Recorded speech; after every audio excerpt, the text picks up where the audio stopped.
Barb Holland, forgotten in the shadows. What happens? Barbara Holland arrives at Steve Harrington's house with Nancy, already feeling out of place. She doesn't drink, doesn't flirt, and clearly doesn't belong at the party.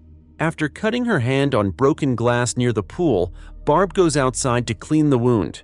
That small injury becomes fatal. A Demogorgon senses the blood, pulls her into the upside down, and drags her into a nightmare world she doesn't understand. Barb wakes up alone, injured, terrified, and trapped.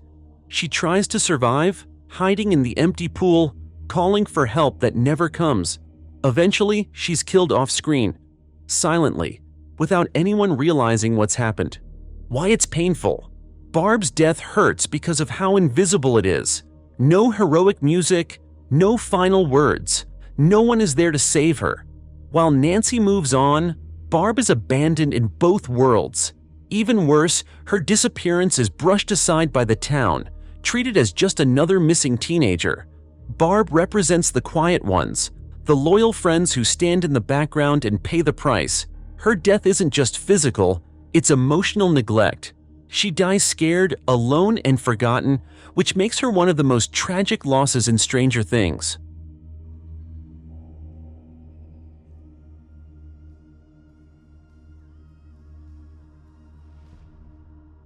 Benny Hammond, kindness, that cost him everything. What happens? Benny Hammond is the owner of a small diner in Hawkins, living a quiet and ordinary life. One night, a frightened and confused Eleven wanders into his restaurant. Instead of calling the police immediately, Benny does something rare in Hawkins. He shows compassion. He feeds her, gives her dry clothes, and tries to protect her. Benny eventually decides to contact social services, believing he's doing the right thing. But before help can arrive, Dr. Brenner's agents track Eleven to the diner. Posing as officials, one of them shoots Benny without hesitation, killing him instantly inside his own workplace. Why it's painful? Benny's death is painful because it's undeserved. He isn't involved in the upside down, the experiments, or the town's secrets. His only mistake is being kind. Benny represents normalcy, proof that goodness still exists in a broken world. His death shows how ruthless the Hawkins lab truly is, willing to eliminate innocent people to protect their secrets. Unlike many deaths in Stranger Things, Benny doesn't get a moment of fear or struggle. His life is simply erased. That suddenness makes it worse.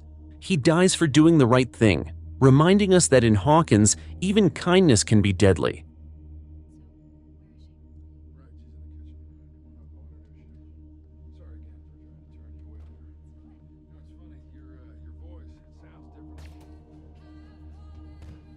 Bob Newby, bravery until the last second.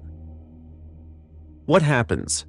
Bob Newby is introduced as Joyce Byers' kind, awkward, and genuinely caring boyfriend. Unlike others, he isn't a fighter or a scientist, he's just a good man trying to help. When Hawkins' lab is overrun by demodogs, Bob becomes essential to the group's survival. Using his technical skills, he helps restore power and guides everyone through the lab's hallways. In the final escape, Bob has a clear chance to run. He reaches the exit. He's safe. But instead of leaving immediately, he turns back to smile at Joyce, reassuring her that everything is okay. That brief moment of relief costs him his life. A pack of demodogs attacks Bob, killing him brutally right in front of Joyce. Why it's painful? Bob's death is devastating because it comes at the exact moment hope returns. He does everything right. He's brave, selfless, and successful until the very end. His death isn't caused by recklessness, but by love. That smile to Joyce is pure, human, and heartbreaking. Bob dies knowing he saved everyone else, but Joyce is left to watch the man who brought light back into her life be torn away instantly. His death proves that in Stranger Things, even heroes who win can still lose everything.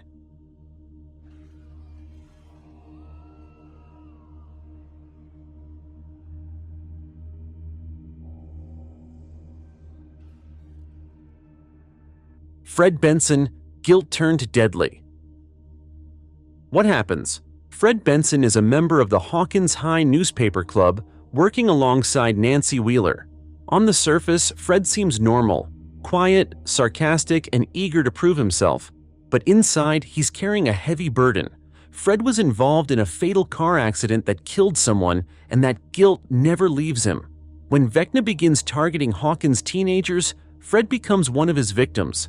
He starts seeing disturbing hallucinations, blood on his hands, a mangled body, voices reminding him of the accident. Vecna traps Fred in a twisted version of the road where the crash happened, forcing him to relive his worst moment again and again. Finally, in the real world, Fred is lifted into the air, his bones snap, and he's killed violently, his body left broken on the ground. Why it's painful? Fred's death is painful because it's rooted in unresolved guilt. He isn't evil or cruel, he's human, and he's haunted by a mistake he can't forgive himself for. Vecna doesn't just kill Fred, he psychologically dismantles him first. Fred dies alone, surrounded by memories instead of people who could have helped him heal. His death shows how Stranger Things weaponizes trauma, turning internal pain into a literal death sentence. Fred isn't punished by justice, he's destroyed by guilt, making his end deeply tragic and disturbingly personal.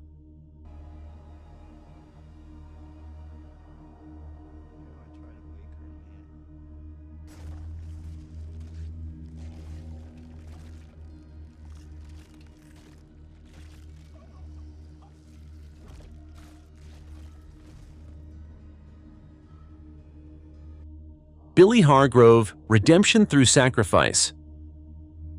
What happens? Billy Hargrove spends most of his time in Stranger Things as an aggressive, broken, and dangerous presence.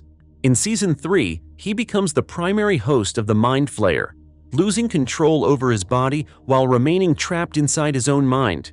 He's forced to hurt people, manipulate them, and help build the monster that threatens Hawkins.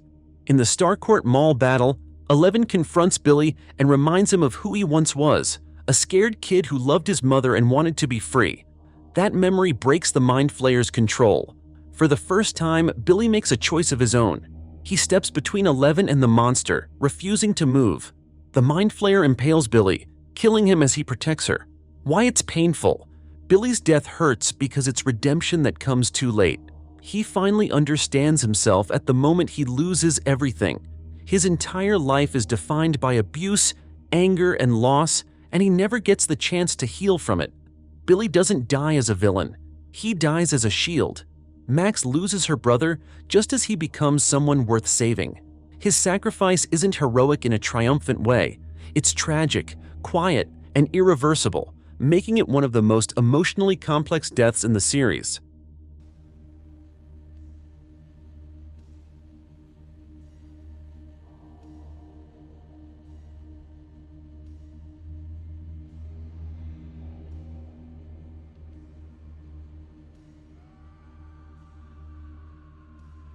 Dr. Martin Brenner, a father figure without redemption. What happens?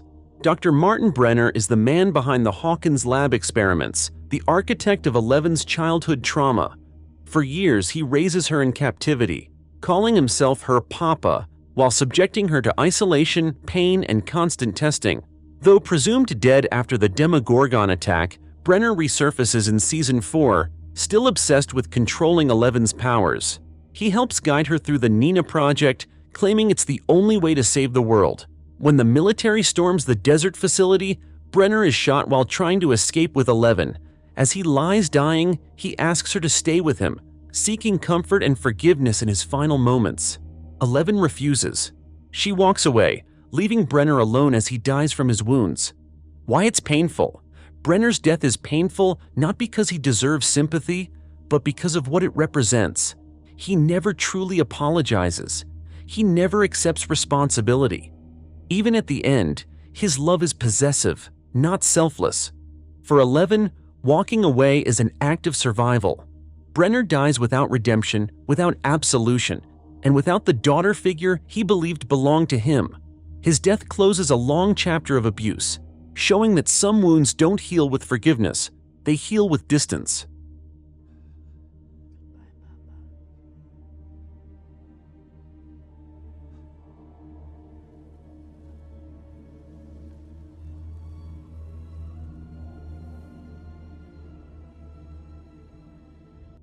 Jason Carver, a tragic villain's end. What happens? Jason Carver begins Season 4 as Hawkins' golden boy, popular, confident, and deeply devoted to his girlfriend, Chrissy Cunningham. When Chrissy is brutally murdered, Jason's world collapses. Unable to accept that something supernatural is responsible, he convinces himself that Eddie Munson is the killer and that the town is under a satanic threat. Consumed by grief and rage, Jason leads a violent manhunt, spreading fear across Hawkins. In the final confrontation at the Creel house, Jason interrupts Lucas as Max fights for her life in Vecna's mind.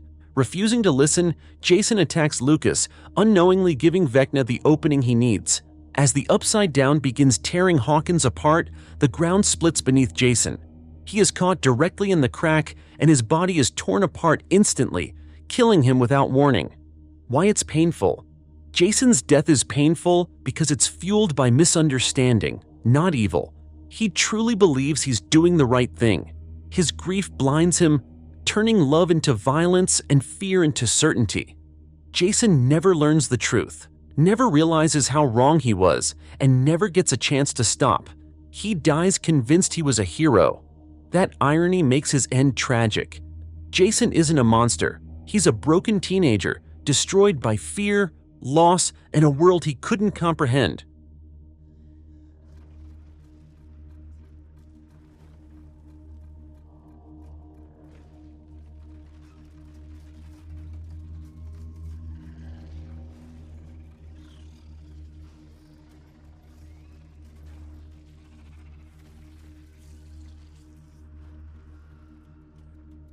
Alexei, a smile that didn't deserve to die.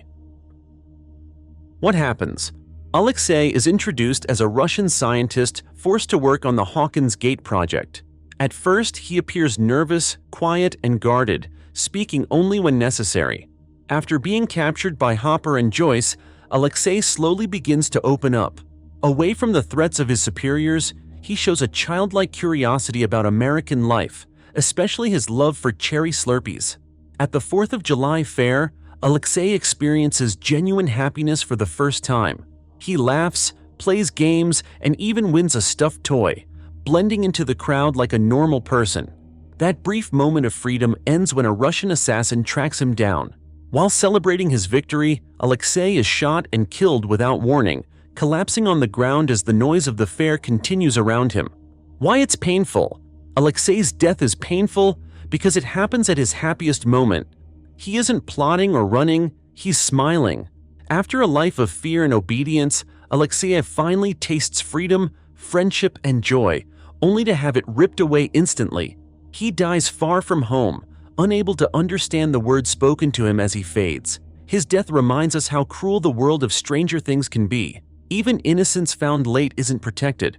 Alexei doesn't die as a villain or a hero. He dies as a person who just wanted to be happy.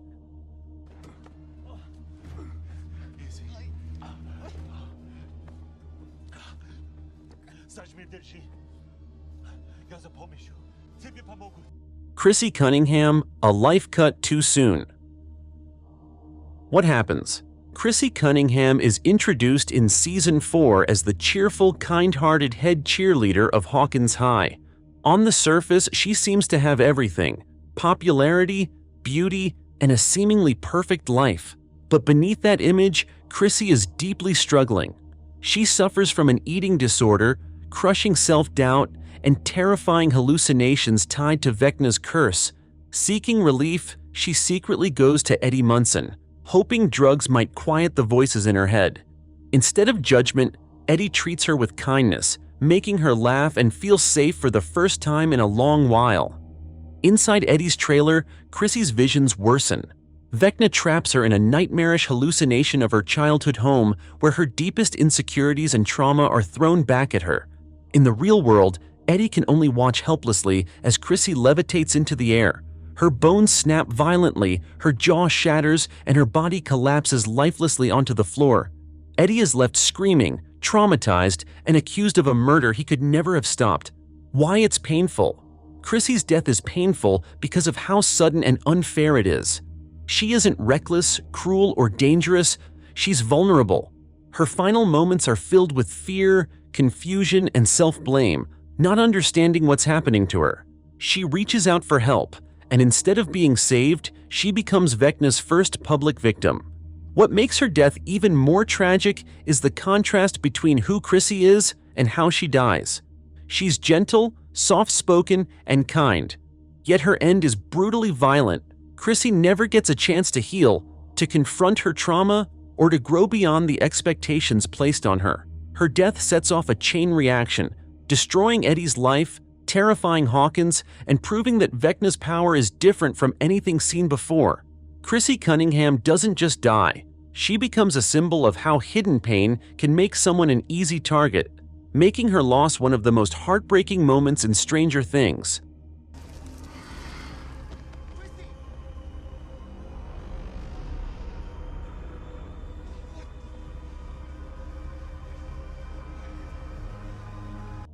Eddie Munson, the hero Hawkins, didn't deserve. What happens? Eddie Munson enters Stranger Things as the loud, misunderstood leader of the Hellfire Club. To Hawkins, he's an outsider, blamed, mocked, and feared for being different. When Chrissy is killed inside his trailer, Eddie becomes the town's prime suspect, forced to run while carrying unbearable guilt and trauma. Despite the fear consuming him, Eddie chooses to help the group stop Vecna. In the Upside Down, he plays a crucial role in the plan to distract the Demobats, buying time for the others to save Max. Armed with nothing but a bike, a shield, and his guitar, Eddie makes a choice. Instead of running away like he always has, he turns back. He lures the Demobats away from Dustin, drawing them into the open. Overwhelmed and outnumbered, Eddie fights until he's torn apart, dying alone in the Upside Down. Why it's painful? Eddie's death is painful because it's the end of a lifelong misunderstanding. For once, he proves, to himself more than anyone else, that he's not a coward. His final act isn't about glory or recognition, it's about growth. Eddie dies knowing he finally stood his ground, but Hawkins never sees it. The town that hunted him, blamed him for murders, and labeled him a monster never learns the truth. He dies a villain in their eyes and a hero only to a few. What makes Eddie's death devastating is its quiet aftermath.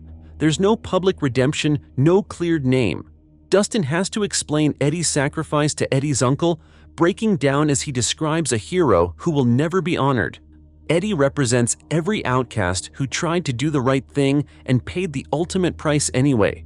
He doesn't die saving the world, he dies saving his friends. And that makes his sacrifice deeply human, deeply unfair, and unforgettable.